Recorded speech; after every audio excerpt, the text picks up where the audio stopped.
Thyagaraja Kumararaja sir வந்து எங்க நாடகங்கள்லாம் வந்து பார்த்துருக்காரு, வந்து பார்க்கணும் அப்படின்னு சொன்னாரு. நான் அவரை போய் ஆஃபீஸில் பார்த்தேன். ஸோ அவர் சொன்ன முதல் விஷயமே என்னன்னா, நீங்க யாருன்றது எனக்கு பார்க்கணும்னு தோணுச்சு.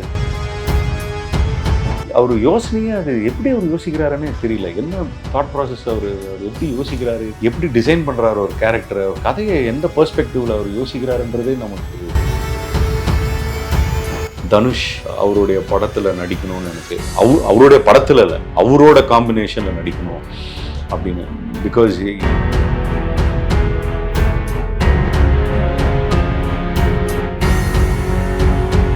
ஜமாக் முன்னாடி உங்களோட ப்ரீவியஸ் ப்ராஜெக்ட்ஸ் பற்றி கொஞ்சம் பேசலாம் அப்படின்னு யோசிக்கும் போது உங்களோட ஜேர்னிலேருந்தே ஆரம்பிக்கலாம் அப்படின்னு சொல்லி தோணுது. நான் இன்ஸ்பெக்டர் ரிஷியில் நான் பார்த்துட்டு எனக்கு ரொம்ப பிடிச்சிருந்துச்சு. அப்புறம் தான் ரீகால் பண்ணும்போது ஃபேமிலி மேன் மார்கழியில் பண்ணியிருந்தாலும் ஓகே ரைட் அப்படிங்கிற மாதிரி இருந்துச்சு. ஸோ சினிமா இண்டஸ்ட்ரிக்குள்ள உங்களோட ஜேர்னி எப்போ ஸ்டார்ட் ஆகுது? நான் ஆக்சுவலாக நாடகம் தியேட்டர் ஆக்டர். நான் தமிழும் இங்கிலீஷும் நாடகங்கள் பண்ணிட்டு இருந்தேன். 2001 வந்து மேஜிக் லேண்டன் தியேட்டர் குரூப்பில் நான் வந்து நாடகம் பண்ண ஆரம்பித்தேன்.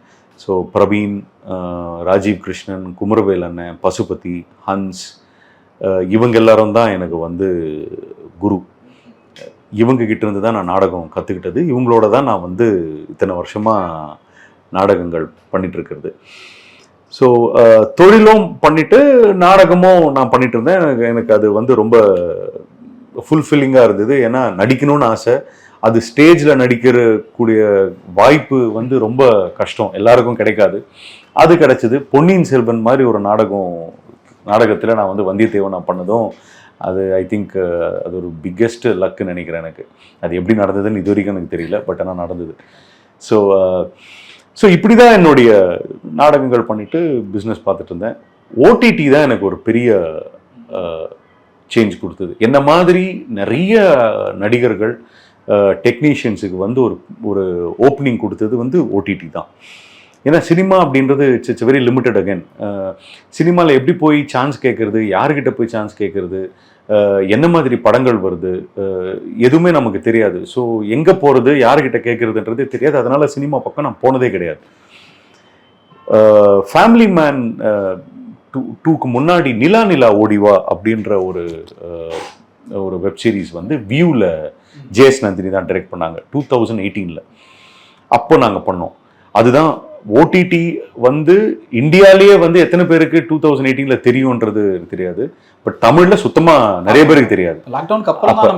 ஆமா, லாக்டவுன் பீரியட்ல இருந்து தான் ஓடிடி 2019-20 இருந்து அப்படி பிக்கப் ஆச்சு. But lockdown was the yeah. So 2018 நாங்கள் ஒரு ஓடிடி பண்ணோம், நிலா ஓடிவா அப்படின்னு. ஸோ அதுக்கப்புறமா வந்து 2019 ஃபேமிலி மேன் ஆடிஷன் நடந்தது, ஃபேமிலி மேன் சீசன் 2க்காக. அப்போது அதில் நிறைய theatre actors, one of my theatre actor friend வந்து அங்கே ஆடிஷன் பண்ணியிருக்கான். அண்ட் அவனும் வந்து ஒரு கதாபாத்திரம் அதில் பண்ணிட்டு இருந்திருக்கான், ரவீந்திரா அப்படின்னு சொல்லிட்டு. ஸோ ரவீந்திரா தான் என்னை கூப்பிட்டு இந்த மாதிரி ஆடிஷனுக்கு வர சொல்லி. எனக்கு அப்போ ஃபேமிலி மேன்னா என்னன்னே தெரியல. ஏன்னா ஃபர்ஸ்ட் சீசன் ரிலீஸ் ஆகலை. ஸோ நான் சொன்னேன் எனக்கு தெரியல, நாடகம் வேறு. அப்போ வந்து நாங்கள் வந்து ஒரு நாடகத்துக்காக ரிஹர்சல் வேறு பண்ணிட்டு இருந்தோம். இல்லை நீ வா அப்படின்னு அவன் தான் என்னை கம்பல் பண்ணான். ஸோ அவனுக்கு ஒரு பெரிய நன்றி. இந்த இண்டஸ்ட்ரியுள்ள வரத்துக்கு காரணமே ரவீந்திரா தான். ஸோ அப்போது ஆடிஷனுக்கு போயிட்டு அந்த audition I was through in that audition. அவங்களுக்கு பிடிச்சி போய் அப்புறமா தான் ஆரம்பிச்சது எல்லாமே. ஆமாம். அதுக்கப்புறம் வந்து இன்ஸ்பெக்டர் ரிஷியா இல்லை மாடர்ன் லவ் பண்ணீங்களா? இல்லை, ஃபேமிலி மேன் முடித்த பிறகு இறை பண்ணேன். ஆஹால சரத்குமார் சார் ரேடான் ப்ரொடியூஸ் பண்ணாங்க. சரத்குமார் சார் நடித்தார். அண்ட் ராஜேஷ் செல்வா சார் தான் டைரக்ட் பண்ணார். ஸோ இறை பண்ணேன். Irai was a completely dark subject. So அதுவும் ஒரு நல்ல இன்ட்ரெஸ்டிங்கான ஒரு கேரக்டராக இருந்தது. அதுக்கப்புறமா மாடர்ன் லவ்க்கு அப்புறமா இன்ஸ்பெக்டர் ரிஷி. இவர் சுசீந்திரன் சாருடைய படமும் முடிச்சிட்டேன், வள்ளிமயில். ஸோ அதுவும் இப்போ இந்த வருஷம் ரிலீஸில் இருக்குது, போஸ்ட் ப்ரொடக்ஷனில் இருக்குது இப்போ. ஸோ அந்த படமும் ஒன்று பண்ணேன். இப்போ ஜமா. ஆமாம். இப்போ தியேட்டரு ஒர்க்ஸ், நாடகங்கள் அதெல்லாமே பண்ணியிருக்கீங்கன்றப்ப first time family man series release ஆகுது. அதோட ரிசப்ஷன் உங்களுக்கு எப்படி இருந்துச்சு? முதல் முறையாக நம்ம ஒரு ஓடிடி சீரீஸில் பண்ணியிருக்கோம் அப்படி. சீசன் 2 இன்ட்ரெஸ்டிங்கான விஷயம் என்னன்னா, ஃபேமிலி மேன் வந்து it's a Hindi web series. So தமிழில் அப்போ ஒரு சின்ன கான்ட்ரவர்சி இருந்தது. ஸோ எனக்கு ஃபஸ்ட்டு மக்கள் என்னை கூப்பிட்டது எல்லாமே வந்து நார்த் இந்தியன் ஃப்ரெண்ட்ஸ் தான் என்னை கூப்பிட ஆரம்பித்தாங்க. அவங்க தான் என்னை கூப்பிட்டு இந்த மாதிரி நீ நடிச்சிருக்க, என்ன சொல்லவே இல்லை இப்படி அப்படின்னு. ஸோ அங்கிருந்து தான் எனக்கு பிகம் அ பிக் ஹிட் இல்லையா. சீசன் 1 விட சீசன் 2 இன்னும் பெருசாகிடுச்சு. ஸோ அப்படி தான் அது ஆரம்பிச்சது. நிறைய பேர் எனக்கு ஃபோன் பண்ணி விஷ் பண்ணாங்க. அதில் சுசீந்திரன் சார் தான் முக்கியமாக சொல்லணும். அவர் எனக்கு ஃபோன் பண்ணார். ஃபேமிலி மேன் ரிலீஸ் ஆகி ஒரு மாதம் இல்லை, ஒரு மாதம் இல்லை, 2-3 மாதம் கழித்து என்னை கூப்பிட்டார். வந்து பார்க்கணும் அப்படின்னு சொன்னார். நான் அவரை போய் ஆஃபீஸில் பார்த்தேன். ஸோ அவர் சொன்ன முதல் விஷயமே என்னென்னா, நீங்கள் யாருன்றது எனக்கு பார்க்கணுன்னு தோணுச்சு அப்படின்னாரு. உன்னை பற்றி எனக்கு தெரிஞ்சுக்கணும், நீ யார் அப்படின்னு தான் என்னை கேட்டார். ஸோ நான் சொன்னேன், சார் இந்த மாதிரி நாடகம்லாம் பண்ணிகிட்ருக்கேன் அப்படின்னு சொல்லிட்டு. அப்போது சொன்னார், இல்லை நான் ஒரு படம் ஒன்று பண்ண போகிறேன், அந்த படத்தில் ஐ வாண்ட் டு காஸ்ட் யூ அப்படின்னாரு. ஸோ முதல் ஆப்பர்ச்சுனிட்டி ஃபேமிலி மேனுக்கு அப்புறமா சுசீந்திரன் சார் தான் என்னை கூப்பிட்டு இது பண்ணார். அந்த படம் தான் இப்போ ரிலீஸ் ஆக போகுது. அடுத்தது மார்கழி மாடர்ன் லவ் சென்னையில் அந்த ஒரு சீசனில் பண்ணியிருந்தீங்க, அந்த ஒரு எபிசோட் பண்ணியிருந்தீங்க, அந்த எக்ஸ்பீரியன்ஸ் பற்றி சொல்லுங்கள். தியாகராஜ குமாரராஜா சார் வந்து எங்கள் நாடகங்கள்லாம் வந்து பார்த்துருக்காரு. எங்கள் ரிஹர்சல்ஸ் வந்து பார்ப்பார். அவர் குவாய்ட்டாக, he is a very very quiet person. அவர் வந்து ரிஹர்சல்லாம் பார்த்துட்டு நின்றுட்டு பின்னாடி நின்றுட்டு அப்படியே பார்த்துட்டு போடுவார். அந்த மாதிரி ஒரு பரிச்சயம். ஆமாம், அப்சர்வ் பண்ணிட்டு போடுவார். ஸோ அந்த பரிச்சயம் எனக்கு இருந்தது. அவர் நான் முதலியே பார்த்துருந்தேன். அவங்க இந்த மாதிரி ஆந்தாலஜி ஸ்டோரிஸ் பண்ணும்போது இந்த ஒரு பர்டிகுலர் கேரக்டருக்கு வந்து ஒரு 3-4 பேர் I think they wanted to check. So அப்போது அவர்கிட்ட இன்னொருத்தர், வேறு யாரோ ஒருத்தர் சஜஸ்ட் பண்ணியிருக்காங்க, என்னுடைய நண்பர் இன்னொருத்தர் சஜஸ்ட் பண்ணியிருக்காங்க என்னுடைய பேரை. அப்போ அவருக்கு வந்து எனக்கு இவரை தெரியும், இவர் இது பண்ணுவாரான்னு தெரியல, கூப்பிடுங்க அப்படின்னு சொல்லி தென் ஐ மெட் ஹிம் அண்ட் ஒரு ஆடிஷன் பண்ணாங்க. ஆடிஷன் பண்ண உடனே யா இட் ஒர்க்ட். ஸோ அதுவும் ஒரு எனக்கு அது பண்ணதுக்கு காரணமே வந்து அவரோட ஒர்க் பண்ணுறதுக்கு எனக்கு ஒரு ஆப்பர்ச்சுனிட்டி. அவர்கிட்ட எத்தனையோ பேர் வெயிட் பண்ணிட்டு இருக்காங்க அவருடைய படங்களில் நடிக்கணும் அப்படின்னு. அவர் அடுத்த படம் இப்போ எப்போ ஆரம்பிக்க போகிறார், அது எத்தனை பேர் ப்ரெஷர் பண்ணிட்டு இருப்பாங்கன்னு தெரியாது அவரை. ஸோ அந்த மாதிரி ஒரு இருக்கும்போது is one of the best cult film maker. So அவர் அது எந்த மாதிரி ஒரு ரோலாக இருந்தாலும் அதை நம்ம எப்படி பண்ண முடியும்ன்றது தான். அதுக்குன்னு ஒரு ஸ்கோப் இருந்தது. அந்த ரோல்லையும் வந்து ஒரு மொமெண்ட் இருந்தது. அந்த மொமெண்ட்டை என்னால் பயன்படுத்திக்க முடிஞ்சுது, அவ்வளோதான். இப்போ தியாகராஜன் குமாரராஜா வந்து 2 படம் ஒரு ஆந்தாலஜி எபிசோட் தான் பண்ணியிருக்கிறாரு. ஆனால் அவருக்குன்னு ஒரு பெரிய ஃபேன் ஃபாலோவிங் இருக்கு. ஆமாம், ஐயோ பயங்கரமான ஃபேன் ஃபாலோவிங். இன்டர்வியூஸ்க்கே வந்து எல்லாரும் பார்த்துட்டு இருப்பாங்கன்னு சொல்லலாம். அவரை பற்றி, அவர் கூட உங்களுக்கு இருந்த இன்ட்ராக்ஷன்ஸ் பற்றி ஏதாவது ஷேர் பண்ணலாம். அவர் ரொம்ப ஷை டைப்புங்க. அவர் எக்ஸ்ட்ரீம்லி ஷை டைப். அவர் பேசுகிறதே ரொம்ப கம்மியாக பேசுகிறாரு. அவர் பக்கத்தில் உட்காந்துட்டு இருந்தாலே சந்தோஷமாக இருக்கு. அந்த மாதிரி ஒரு ஒரு வைப்ரேஷன் அவரோட. அண்டு அவர் யோசனையே அது எப்படி அவர் யோசிக்கிறாருன்னு தெரியல. என்ன தாட் ப்ராசஸ் அவர் எப்படி யோசிக்கிறாரு, எப்படி டிசைன் பண்ணுறாரு ஒரு கேரக்டரை, ஒரு கதையை எந்த பெர்ஸ்பெக்டிவில் அவர் யோசிக்கிறாருன்றதே நமக்கு. ஏன்னா லீனியராக எடுக்கிறதுன்றது ஒன்று, இவர் வந்து நான் லீனியர் ஸ்டைலில் வந்து எந்த அளவுக்கு ப்ரெசென்ட் பண்ணுறாரு உங்களுக்கே தெரியும். இட்ஸ் வெரி இன்ட்ரெஸ்டிங் இல்லையா. அவங்களுடைய தாட் ப்ராசஸ் எப்படி இருக்குன்றது தான் ஒரு பெரிய ஒரு கேள்விக்குறியாகவே இருக்கும். எப்படி யோசிக்கிறாங்க இவங்க அப்படின்றது. ஸோ அவர் பக்கத்தில் உட்காந்துருந்தாலே சந்தோஷமாக இருக்கும். ஆமாம், is a very quiet person, extremely quiet person and very humble. ரொம்ப நல்ல மனிதர் அவர். அடுத்ததான் இன்ஸ்பெக்டர் ரிஷி. எனக்கு ரீசெண்ட் டைம்ஸில் வெப் சீரிஸாக எனக்கு பார்த்து ரொம்ப பிடிச்சிருந்த ஒரு சீரிஸாக இருந்துச்சு. நான் ரிவ்யூலையுமே சொல்லியிருந்தேன், உங்கள்கிட்டயுமே சொல்லியிருந்தேன்.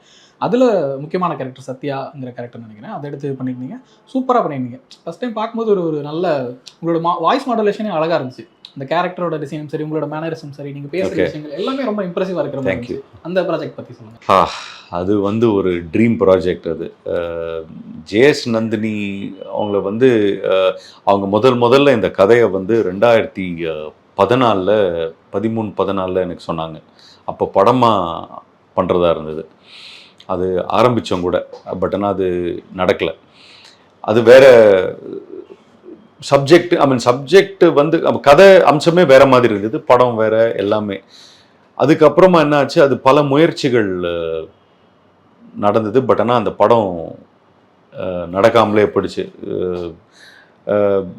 பட் என்னன்னா அவங்க என்ன யோசிச்சிருக்காங்கன்னா, இந்த கேரக்டருக்கு சத்யாவுக்கு தயால் அப்படின்றது அவங்க அந்த முடிவில் இருந்திருக்காங்க. அது அவங்களுக்கு தான் நன்றி சொல்லணும். அவங்கக்கிட்டையும் நான் பல தடவை கேட்டிருக்கேன், ஏன் வந்து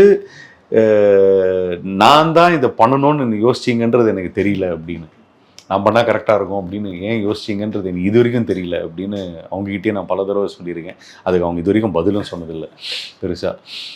so 2019 I think Amazon 2019 I think Amazon game in and அதை வந்து படத்தில் இருந்து வெப் சீரீஸாக கன்வெர்ட் ஆச்சு.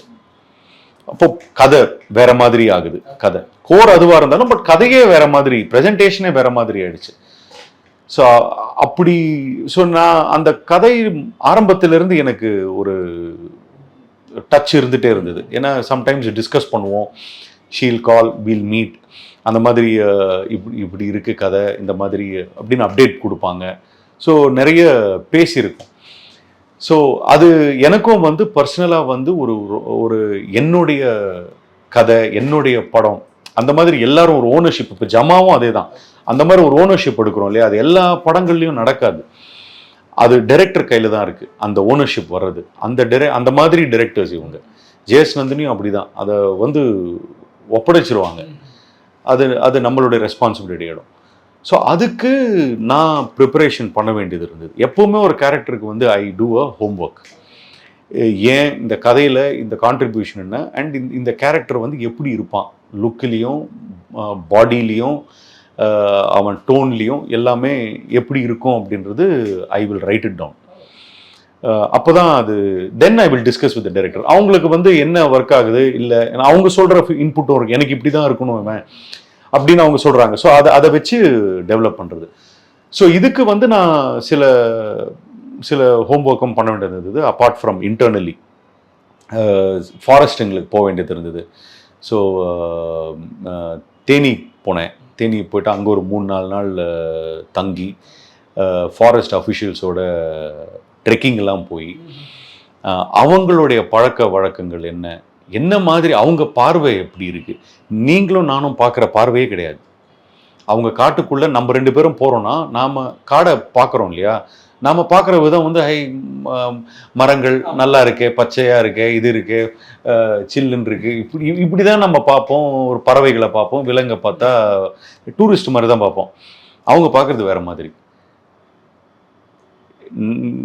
நமக்கு வந்து ஒரு அந்த காட்டுக்குள்ள ஒரு மிருகம் எப்படி பார்க்கும், எனக்கு மிருகத்துக்கு வந்து வீடுக்கு வந்து காடு தான், அந்த பெர்ஸ்பெக்டிவ்ல அவங்க பார்ப்பாங்க.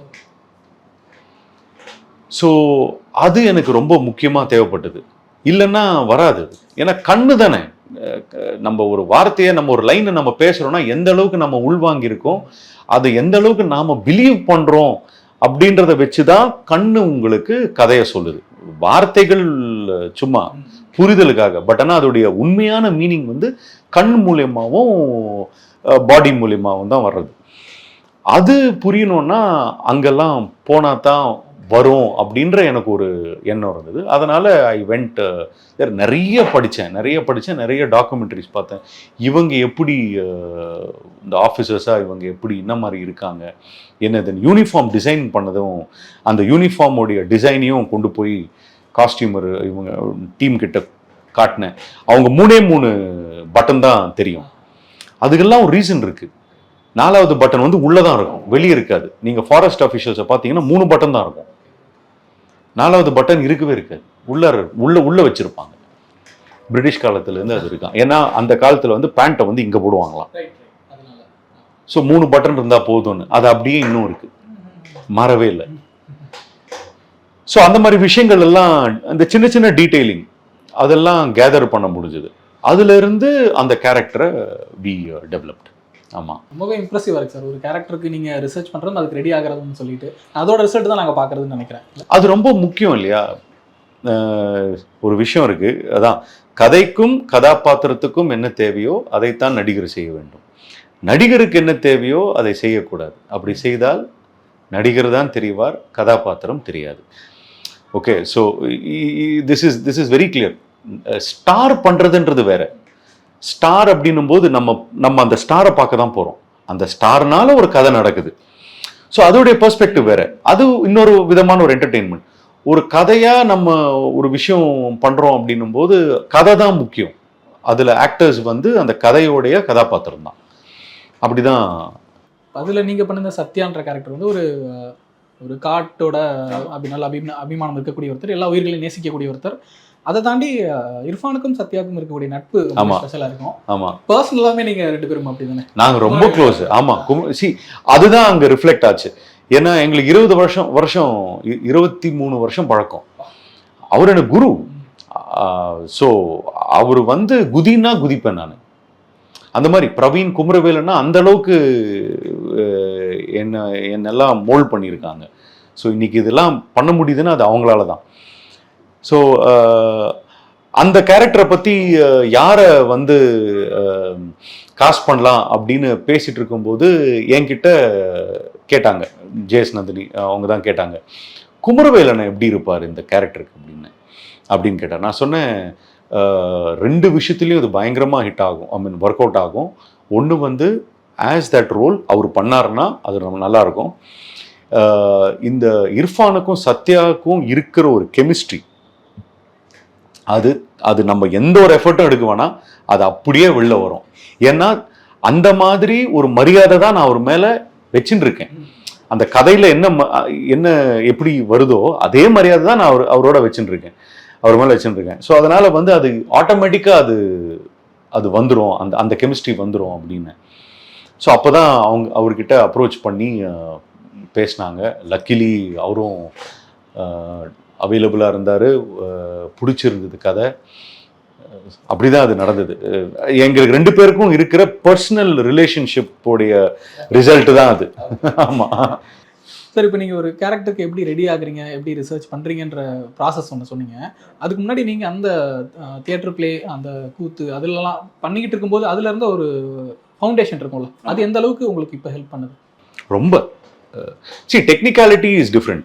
டெக்னிக்காலிட்டி நாடகத்தில் இருக்கிற டெக்னிக்காலிட்டியும் படத்தில் இருக்கிற டெக்னிக்காலிட்டியும் டிஃப்ரென்ஸ் இருக்குது. ஏன்னா நாடகத்தில் ஒரு ஃப்ரீடம் இருக்கும். ஸ்டேஜில் வந்து நம்ம இப்படி திரும்பலாம். அஃப்கோர்ஸ் அங்கே வந்து லைட் எங்கே இருக்குது, இன்கேஸ் மைக்டா இருந்ததுன்னா மைக் எங்கே இருக்குது. மோஸ்ட் ஆஃப் த நாடகங்கள் எங்களது வந்து மைக்கே கிடையாது, எங்களுடைய ஒரிஜினல் வாய்ஸ் தான் நாங்கள் த்ரோ பண்ணுறது தான். ஸோ அந்த லைட் வாங்குறது அந்த பேசிக் டெக்னிக்காலிட்டி தான், யாரையும் பிளாக் பண்ணக்கூடாது, அந்த மாதிரி விஷயங்கள் தான். பட் ஆனால் அதை தாண்டி நிறைய ஃப்ரீடம் இருக்கும், நம்ம என்ன வேணாலும் ப்ளே பண்ணலாம் அப்படின்ற ஒரு ஃப்ரீடம் ஒன்று இருக்குது. சினிமாவில் வந்து அந்த பாக்ஸ்க்குள்ளே, அந்த வட்டத்துக்குள்ளே என்ன பண்ணணும் அப்படின்ற ஒரு விஷயம் இருக்குது. பட் ஒரு கேரக்டருடைய புரிதல்ன்றது இருக்கு இல்லையா, அந்த கேரக்டருடைய புரிதல் தான் வந்து ஒரு பர்ஃபார்மன்ஸ் எந்த அளவுக்கு என்ஹான்ஸ் பண்ண முடியுமோ அந்த அளவுக்கு என்ஹான்ஸ் பண்ணும். வெறுமனே லைனாக வந்து நம்ம என்னதான் நம்ம சொன்னாலும் சம்டைம்ஸ் அது ஒர்க் அவுட் ஆகும். பட் ஆனால் ஒரு மேஜிக் இருக்காது. நல்லா பண்ணியிருக்காரு அப்படின்னு இருக்கும், பட் ஆனால் பிரமாதமாக பண்ணியிருக்காரு எப்படி அதை இன்னும் கொஞ்சம் உள்ளே போய் அதை ரிசர்ச் பண்ணுறதுக்கான எந்த ஒரு விஷயமும் இருக்காது. அதெல்லாம் நாடகம் தரும். ஏன்னா நாடகத்தில் வந்து you are day in and day out, அந்த சப்டெக்ஸ்ட் தான் ரொம்ப முக்கியம் நமக்கு. நீ ஏன் அங்கே இருக்க, அந்த சீனில் நீ ஏன் அங்கே இருக்க, மற்றவங்களுடைய ரிலேஷன்ஷிப் உனக்கும் அவங்களுக்கும் என்ன அப்படின்றது ரொம்ப தெளிவாக நம்ம புரிஞ்சாதான் அங்கே போய் நிற்க முடியும். இல்லைன்னா லைவ் அவங்க கண்டுபிடிச்சிருவாங்க, ஆடியன்ஸ் அப்படியே கண்டுபிடிச்சிருவாங்க. இவன் பாரு, இவன் முழிக்கிறான் பாரு, இவனுக்கு ஈஸியாக கண்டுபிடிச்சிருவாங்க. அந்த பொய் மறைக்கவே முடியாது, அது சான்ஸே கிடையாது நாடகத்தில்.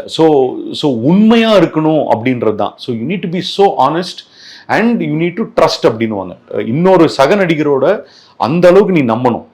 நாங்கள் ஒரு எக்ஸசைஸே பண்ணுவோம். சுற்றி நிற்பாங்க, நடுவில் ஒருத்தர் நிற்பார், கண்ணை மூடிக்கிட்டு எந்த பக்கம் வேணாலும் நம்ம சாயணும், அப்படியே விழுந்துடணும். நம்பிக்கை, அவங்க வந்து நம்மளை பிடிச்சிப்பாங்கன்ற ஒரு நம்பிக்கை, அதுதான் நாடகம்.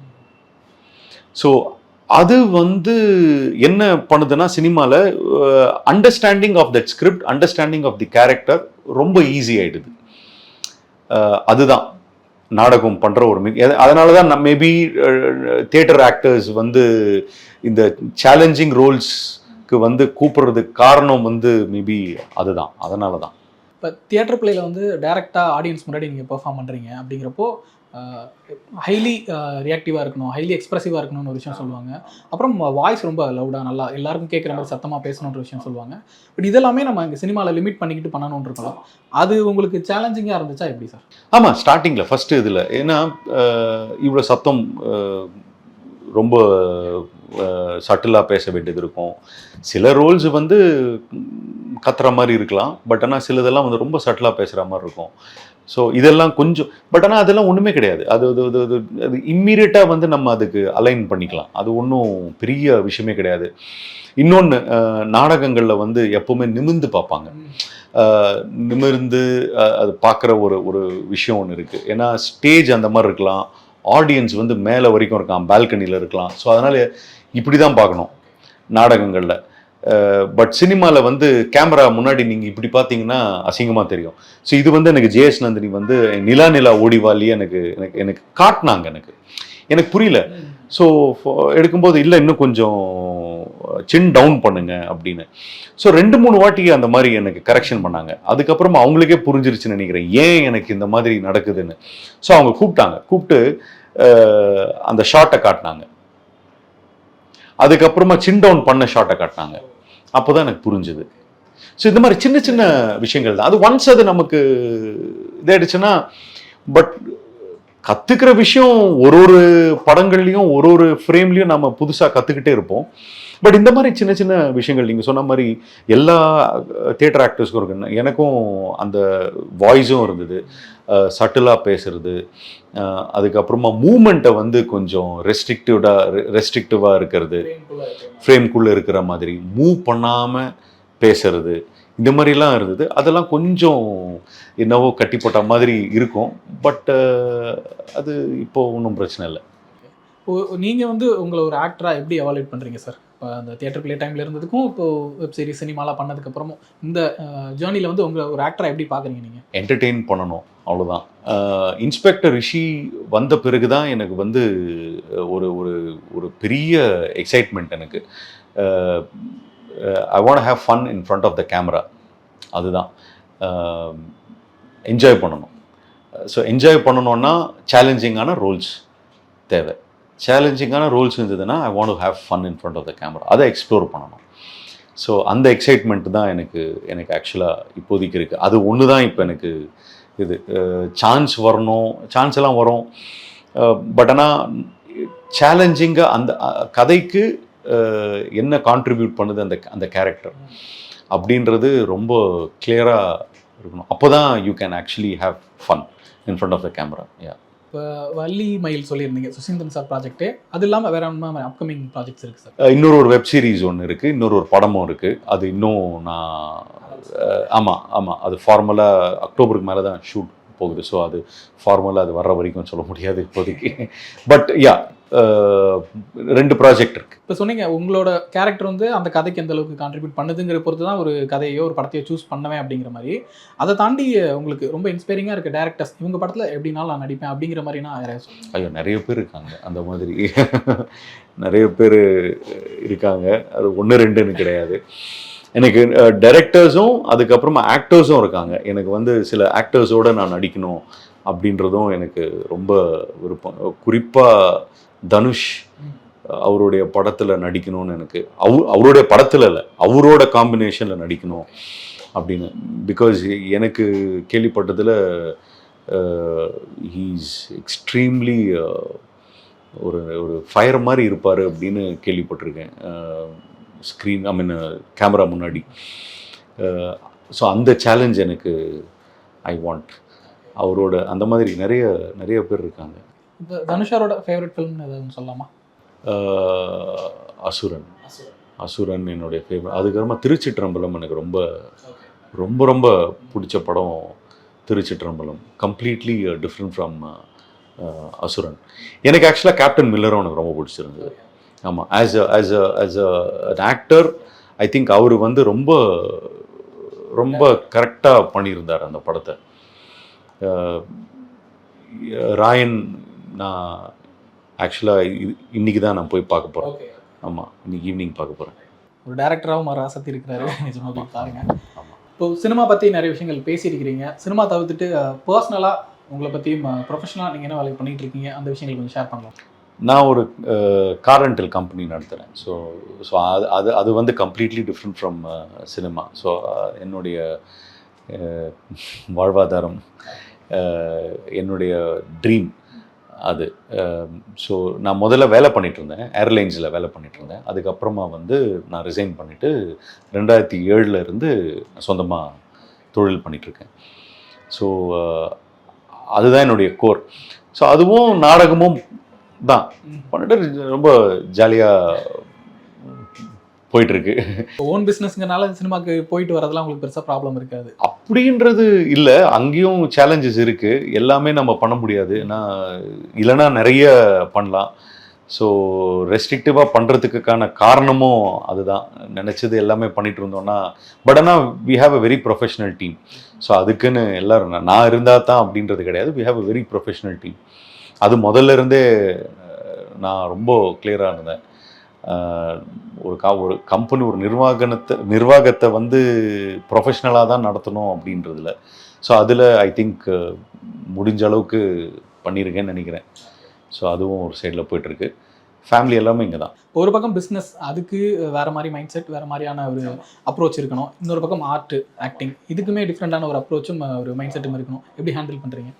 தெரியல. என்ன நிறைய பேர் கேட்குறாங்க. நேற்று கூட கேட்டாங்க, என் ஒய்ஃப்கிட்டையும் கேட்டிருக்காங்களாம், எப்படி அவன் ஹேண்டில் பண்ணுறான் இது ரெண்டுத்தையும் அப்படின்னு. ஸோ என் ஒய்ஃப் என்கிட்டையும் நேற்று தான் கேட்டாங்க. இது மட்டும் கேட்டேன். எனக்கு ஏன் அந்த கேள்விக்கு பதில் தெரியல. அதை தெரிஞ்சுட்டு என்ன பண்ண, அது தெரியாத வரைக்கும் நல்லது தான் அப்படின்னு தான் நான் சொன்னேன்.